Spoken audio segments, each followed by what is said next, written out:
मुरझाइल लागै छौ। कहाँ से आबै छी? सुने मुँह तोहर मुरझाइल लागै छौ। ओढ़नी के न तोर फाटल छौ। दिला को न छोड़ा लागे विटामिन। तोरा रंगा तोहर छौड़ी चाटल छौ। लिपस्टिक तोहर छौड़ी चाटल छौ। तोरा रंगा तोहर छौड़ी चाटल छौ। मुँह तोहर मुरझाइल लागै छौ।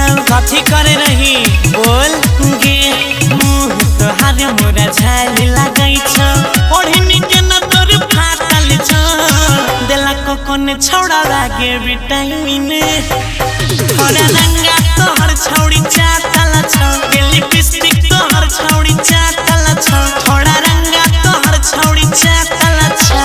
बता नहीं तो सबके कहबो। तोरा रंगा तोहर छौड़ी चाटल छौ। तोरा रंगा तोहर छौड़ी चाटल छौ। Vijay Shri digital audio recording studio Bihariganj. हाँ लहंगा तोहर कर सर सर। लहंगा के जोड़ी छखुला होल के न चूक टूटल छहु। चोली लगे छतरी झूला लगे गे करम कली की कांड गे छौड़ी। लहंगा तोहार कर सर सर। लहंगा के जोड़ी छखुला भेल के न चूक टूटल छहु।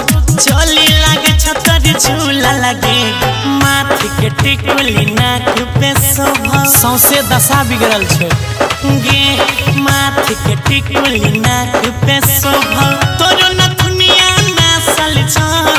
दिला को न छोड़ा लागे विटामिन। तोरा रंगा तोहर छौड़ी चाटल छौ। लिपस्टिक तोहर छौड़ी चाटल छौ। तोरा रंगा तोहर छौड़ी चाटल छौ।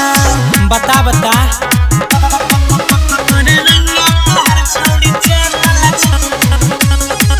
तोरा रंगा तोहर छौड़ी चाटल छौ। Vijay Shri digital audio recording studio बिहाईगंज।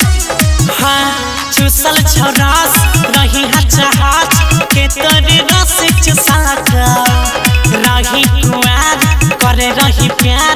कौन छोड़ा तोरा फसला कौके के सब पता छे गे। सुने चुसल छौ रस रही हचहाच के तोरे रस चुसला रही कुआर करे रही प्यार। कौन छोड़ा तोरा फसला कगे छौड़। राइटर अनिल कुमार गौरव यह दोनों तोरे पर छौ गे। हे चंदन जय ठाकुर गौरव सब तोरे पीछू पागल छौ। दिला को न छोड़ा लागे विटामिन। तोरा रंगा तोहर छौड़ी चाटल छौ। लिपस्टिक तोहर छौड़ी चाटल छौ। तोरा रंगा तोहर छौड़ी चाटल छौ। बतैभी कि सगरे हला कर दियो।